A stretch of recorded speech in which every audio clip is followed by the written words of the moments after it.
নমস্কার বন্ধুরা, আমাদের চ্যানেল ওয়ার্ল্ড অ্যান্ড ইন্ডিয়ান হিস্ট্রিতে আপনাদের সকলকে স্বাগত। বন্ধুরা, আমাদের আজকের পাঠের আলোচনার বিষয়বস্তু হলো ভারতীয় মুঘল সাম্রাজ্যের প্রতিষ্ঠাতা জহিরুদ্দিন মোহাম্মদ বাবরের জীবনী ও তার কৃতিত্ব নিয়ে। বন্ধুরা, যদি চ্যানেলে নতুন হয়ে থাকেন তাহলে প্লিজ চ্যানেলটিকে সাবস্ক্রাইব করে আমাদের পাশে থাকবেন।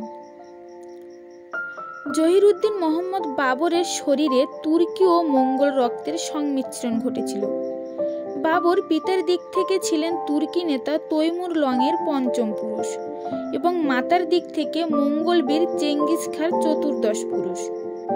বাবরের যখন 12 বছর বয়স তখন তার পিতা ওমর শেখ মির্জা মারা যান। আত্মীয়দের ষড়যন্ত্রে তিনি পিতৃরাজ্য ফারগানা থেকে বিতাড়িত হন। ভাগ্যান্বেষী বাবর একাধিকবার তৈমুরের রাজ্য সমরখন দখলের চেষ্টা করেও বিফল হন। অবশেষে কাবুল দখল করে বাবর নতুনভাবে রাজনৈতিক জীবন গড়ে তোলার চেষ্টা শুরু করেন। কাবুলের অর্থনীতি ছিল খুবই দুর্বল ও অনিশ্চিত, তাই তিনি ভাগ্য পরিবর্তনের আশায় ভারত অভিযানের পরিকল্পনা নেন। ভারতের অতুল ঐশ্বর্যের কথা বাবরকে ভারত আক্রমণে প্রলুব্ধ করেছিল। তাছাড়া উজবেকদের আক্রমণের সম্ভাবনায় বাবরের কাবুল রাজ্য নিরাপদ ছিল না, তাই তিনি আরও পূর্বে ভারতের দিকে সরে গিয়ে নিজের ভবিষ্যৎকে নিরাপদ করতে চেয়েছিলেন। এই সময় ভারতে কোনো সার্বভৌম শক্তি ছিল না। বিভিন্ন রাজ্য পারস্পরিক যুদ্ধ বিগ্রহে লিপ্ত থেকে নিজেদের শক্তি ক্ষয় করছিল। দিল্লির সুলতান ইব্রাহিম লোদি ছিলেন দুর্বল। তার রাজ্য ছিল কতকগুলি স্বাধীন কদর রাজ্য, জায়গির ও প্রদেশের সমষ্টি মাত্র। এদের প্রত্যেকেই ছিল স্বাধীনতাকামী ও বিচ্ছিন্নতাবাদী। এরূপ অভ্যন্তরীণ পরিস্থিতিতে সুলতান ইব্রাহিম লোদির বিরুদ্ধে এক ষড়যন্ত্র শুরু হয় এবং তা বাবরের ভারত বিজয়ের স্বপ্নকে বাস্তবায়িত করে তোলে। পাঞ্জাবের শাসনকর্তা দৌলত খাঁ লোদি ও তার আত্মীয় আলম খাঁ লোদি ইব্রাহিম লোদিকে সিংহাসনচ্যুত করার জন্য বাবরকে ভারত আক্রমণের আমন্ত্রণ জানান। বাবর দ্রুত আক্রমণ চালিয়ে লাহোর ও দিপালপুর অধিকার করেন।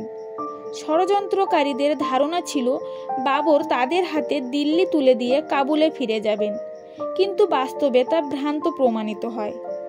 পাঞ্জাব দখল করার পরে বাবর দিল্লির দিকে অগ্রসর হন। এবারে সুলতান ইব্রাহিম লোদি দিল্লির 80 কিলোমিটার দূরে পানিপথের প্রান্তরে বাবরকে বাধা দেন। এখানে উভয়ের মধ্যে যে যুদ্ধ হয় তা ইতিহাসে পানিপথের প্রথম যুদ্ধ নামে খ্যাত। পানিপথের প্রথম যুদ্ধ হয়েছিল 1526 খ্রিস্টাব্দে।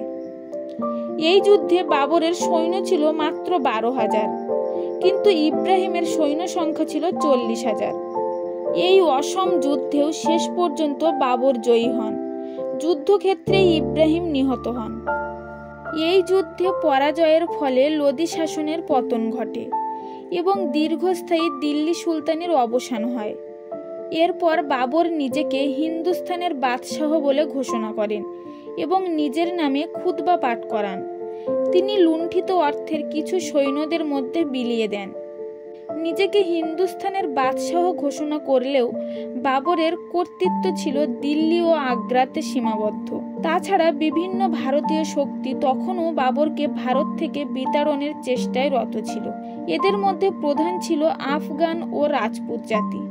ভারতীয় শত্রুদের সম্পর্কে বাবরও যথেষ্ট সচেতন ছিলেন, কারণ বাবরের ভারত আক্রমণকালে রানা সংঘের সাহায্য করার কথা ছিল, কিন্তু রানা সংঘ তা করেননি। ফলে বাবর তার উপর অসন্তুষ্ট ছিলেন।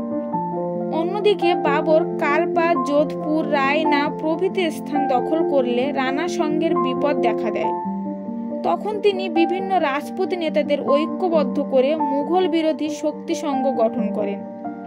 মামুদ লোদির নেতৃত্বে আফগানদের একটি অংশও রানা সংঘের সাথে যোগ দেয়। উভয় পক্ষ 1527 খ্রিস্টাব্দে খানুয়ার প্রান্তরে যুদ্ধে অবতীর্ণ হয়। রাজপুতদের প্রচণ্ড আক্রমণ সত্ত্বেও বাবর জয়ী হন। রানা সংঘ আহত হয়ে কোনো ক্রমে পালাতে সক্ষম হন। খানুয়ার যুদ্ধের পর চান্দেরির রাজপুত রানা মেদিনী রাও বাবরের বিরুদ্ধে রাজপুতদের ঐক্যবদ্ধ করতে চেষ্টা করেন, কিন্তু বাবর 1528 খ্রিস্টাব্দে চান্দেরির যুদ্ধে মেদিনী রাওকে পরাজিত করে চান্দেরি দখল করলে বেশ কিছু দিনের জন্য রাজপুত শক্তি দুর্বল হয়ে পড়ে। 1529 খ্রিস্টাব্দে বাবর আফগান শত্রুদের মুখোমুখি হন। তিনি দ্রুত কনৌজ, বারাণসী ও এলাহাবাদ দখল করে বিহারের সীমান্তে ঘরঘরা নদীর তীরে উপনীত হলে আফগান বাহিনী তাকে বাধা দেয়। কিন্তু সুদক্ষ মুঘল বাহিনী আফগানদের ছত্রভঙ্গ করে দেয়। এর ফলে বাবরের রাজ্য সীমা উত্তর হিমালয় থেকে দক্ষিণে গোয়ালিয়র এবং পূর্বে বাংলাদেশ থেকে পশ্চিমে পাঞ্জাব পর্যন্ত বিস্তৃত হয়। এই যুদ্ধের পরেই তিনি গুরুতর অসুস্থ হয়ে পড়েন এবং 1530 খ্রিস্টাব্দে তিনি মৃত্যুমুখে পতিত হন।